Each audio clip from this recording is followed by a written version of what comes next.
Good afternoon, sir. I'm a student from KL University. So, మీతో ఒక చిన్న interview కోసం ఇక్కడికి వచ్చాను. You please help me. Okay, sure. Okay sir. First describe your daily routine according to your healthy habits. అంటే మీ యొక్క రోజువారీ healthy diet ఒకసారి కొన్ని మాటలు. యాక్చువల్లీ నా డైలీ రొటీన్ ఏంటంటే నేను మార్నింగ్ 7:30 అలా లేస్తున్నాను. అంటే ప్రజెంట్ హాలిడేస్ కాబట్టి అలా లేస్తున్నాను. మామూలుగా అయితే నాకు స్కూల్కి వెళ్ళే చిన్న బాబు ఉంటాడు. వాడు ఉంటే 6:30 ఆ టైంకి లేస్తాను. తర్వాత వాడి యాక్టివిటీస్ అంటే వాడిని స్నానం చేయించడం, వాడిని స్కూల్కి ప్రిపేర్ చేసి వాడిని స్కూల్ 9 o'clock వాడికి. సో వాడిని డ్రాప్ చేసి ఇంటికి వచ్చి ఇంకా నా యాక్టివిటీస్ ఉంటాయి కదా, బ్రషింగ్ సంథింగ్. తర్వాత నాది టిఫిన్ ఇవన్నీ అయిపోయిన తర్వాత నా వర్క్ స్టార్ట్ అవుతుంది. యాక్చువల్గా నేను సాఫ్ట్వేర్ ఇంజనీర్. సో నేను ఆల్మోస్ట్ 10:30, 11కి అలా కనెక్ట్ అవుతాను. తర్వాత యాక్చువల్గా మాకు వర్క్ చాలా ఎక్కువ ఉంటుంది, కొంచెం బిజీగా ఉంటాం. సో ఇంకా ఆఫ్టర్నూన్ లంచ్ ఇవన్నీ ఏంటంటే మా వైఫ్ ఉంటే తను చెప్తుంది ఆ టైంకి తినమని. సో ఒకవేళ తను లేకపోతే కొంచెం లేట్ అవుతుంది. అండ్ ఈవెన్ నాకు కొంచెం వర్క్ ఉన్నా కానీ సో ఒక్కొక్కసారి లంచ్ టైం లేట్ అవుతూ ఉంటుంది స్కూల్స్. నా వర్క్ ఆల్మోస్ట్ ఒక్కొక్కసారి 10 అవుతుంది, ఒక్కొక్కసారి నైట్ 1 o'clock, 2 o'clock అలా అవుతుంది. తర్వాత స్లీప్ సేమ్. తర్వాత ఇంకా సేమ్ డైలీ రొటీన్ అదే. What are the steps you are taking for your personal hygiene?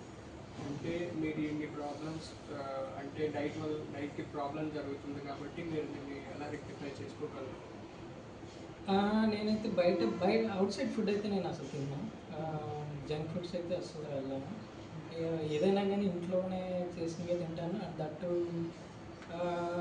Fruits ఎక్కువ ప్రిఫర్ చేస్తాను అంతే. How would you ensure your healthy and balanced diet?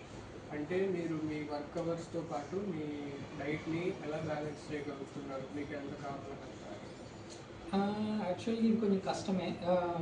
అంటే బేసికలీ సాఫ్ట్వేర్ ప్రొఫెషనల్ కొంచెం లైఫ్ కొంచెం irregular diet balance ఉంటుంది. ఎందుకంటే some targets ఉంటాయి, తర్వాత మీటింగ్స్ ఉంటాయి. మరీ అంత పర్టికులర్గా డైట్ బ్యాలెన్స్ అనేది కష్టం, కానీ తినేది కొంచెం హెల్దీ ఫుడ్స్ తీసుకుంటాను అంతే. మీ what are your physical activities so far? మీరు డైలీ ఏమన్నా కామన్గా ఫిజికల్ యాక్టివిటీస్ చేస్తారా? ఫిజికల్ యాక్టివిటీస్ అంటే అదే వర్క్ చేసాను. అంటే నా ప్రీవియస్ కంపెనీ అన్నప్పుడు నాకు అంత వర్క్ ప్రెషర్ ఎక్కువ ఉండేది కదా. అప్పుడు నేను సింగిల్. సో ఆ టైంలో నేను జిమ్కి వెళ్ళేవాడిని రెగ్యులర్గా. తర్వాత కొంచెం ఈ కంపెనీ చేంజ్ అయిన తర్వాత స్టార్టింగ్లో అంటే మా అబ్బాయి వాడు స్కూల్కి వెళ్ళక ముందు సో వాకింగ్కి వెళ్ళేవాడిని. తర్వాత వాళ్ళ పెళ్ళిళ్ళు వచ్చిన తర్వాత కొంచెం వర్క్ స్ట్రెస్ ఎక్కువైపోయి సో అవన్నీ కష్టం అయిపోతుంది. So what are some more cleanly steps you are taking for your own good? అంటే యాక్చువల్లీ ఇల్లుని చాలా శుభ్రంగా ఉంచుకుంటాం. అండ్ అటు బయట నుంచి ఏమైనా తీసుకొచ్చినా కానీ మోస్ట్లీ ఎక్కువగా క్లీన్ చేస్తాం. అది పిల్లలకు పెట్టేటప్పుడైనా కానీ. కోవిడ్ తర్వాత కొంచెం శానిటైజర్ యూజ్ చేయడం ఎక్కువ. Okay sir, thank you sir.